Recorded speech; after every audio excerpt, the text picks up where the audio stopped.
Il n'était pas censé mourir ce jour-là. C'est la première contradiction. Fate. Alex Peretti, infirmier en soins intensifs à l'hôpital des anciens combattants de Minneapolis, se trouvait à une manifestation pacifique. Fate. Il est mort après avoir été touché à au moins 11 reprises par des agents fédéraux. Et pourtant, presque immédiatement, le pouvoir a raconté une autre histoire, celle d'une menace neutralisée, d'un homme armé, d'un danger imminent.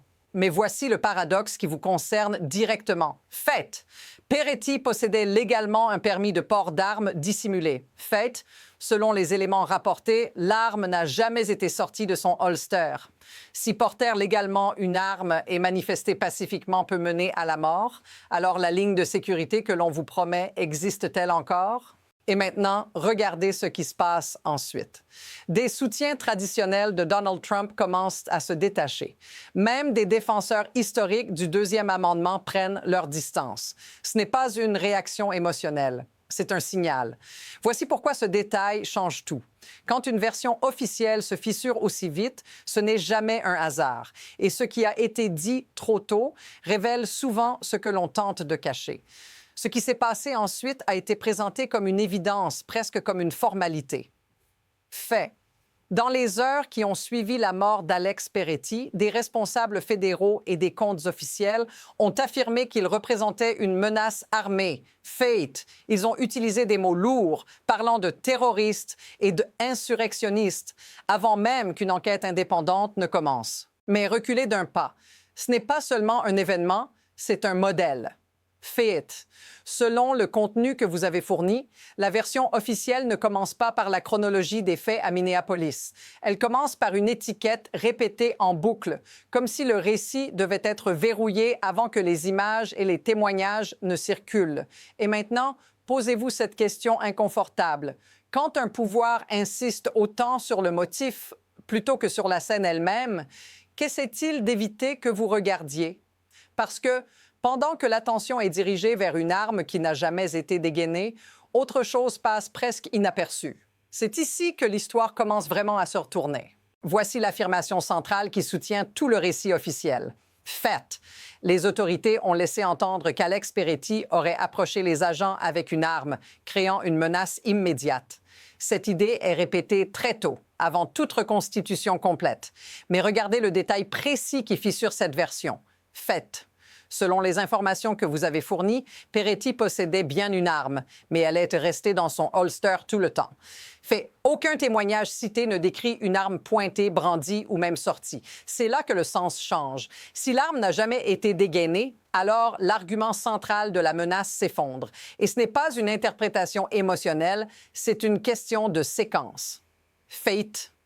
Le contenu décrit Peretti en train d'aider une manifestante au sol, aspergée de gaz, au moment où il est pris pour cible. Maintenant, remarquez ce qui manque. Il n'y a pas, dans les déclarations initiales, de description détaillée d'un geste précis justifiant l'usage immédiat de la force létale. Pas de mouvement, pas d'avertissement clairement rapporté. Juste une conclusion rapide.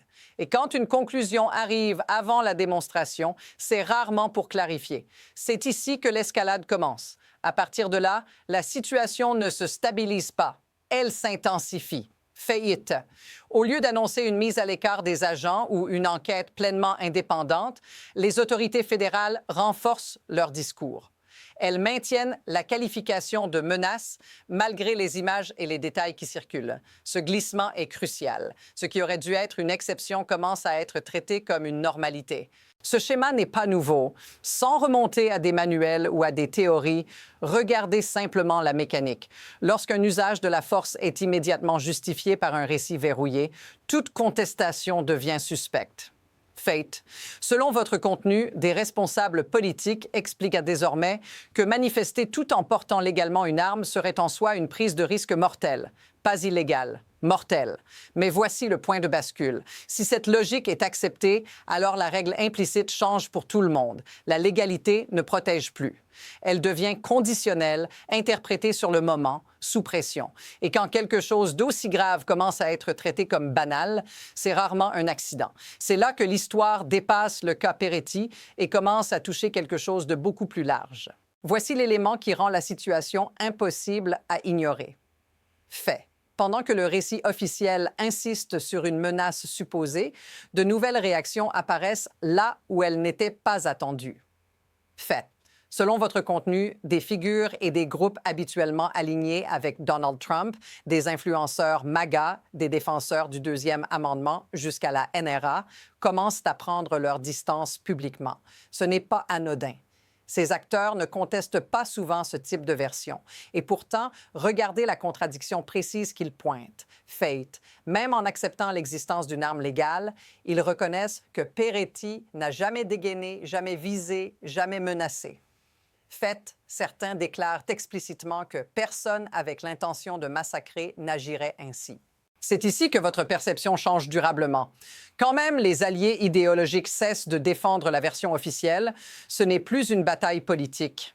C'est un problème de crédibilité. Et ce problème s'aggrave à chaque déclaration répétant les mêmes mots sans répondre aux mêmes questions. Mais maintenant, observez ce qui se produit en coulisses. Parce que pendant que le débat public s'enflamme, d'autres décisions se prennent beaucoup plus silencieusement. Et elles vont accélérer la crise bien plus vite que prévu.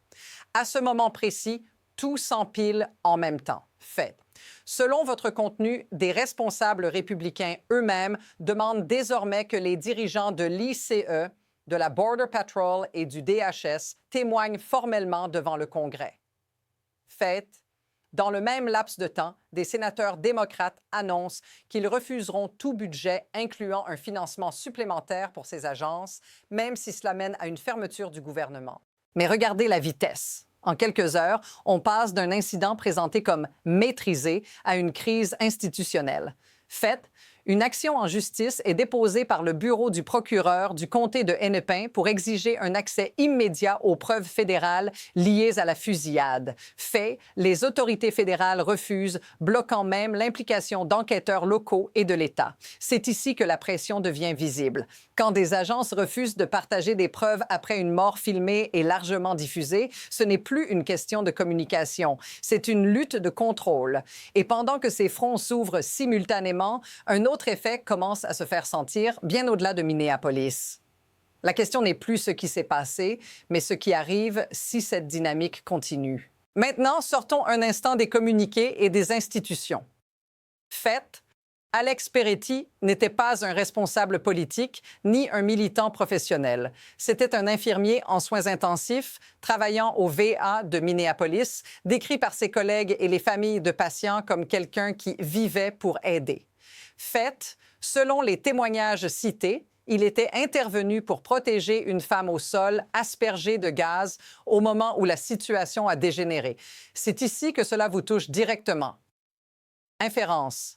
Si un geste d'assistance dans un espace public peut être requalifié après coup comme une menace mortelle, alors le risque ne concerne plus une catégorie abstraite de personnes. Il concerne n'importe qui présent au mauvais endroit, au mauvais moment. Fait, des proches de Peretti rappellent qu'il avait son téléphone dans une main, l'autre levé, tentant de protéger quelqu'un d'autre. Et regardez la réaction autour de lui.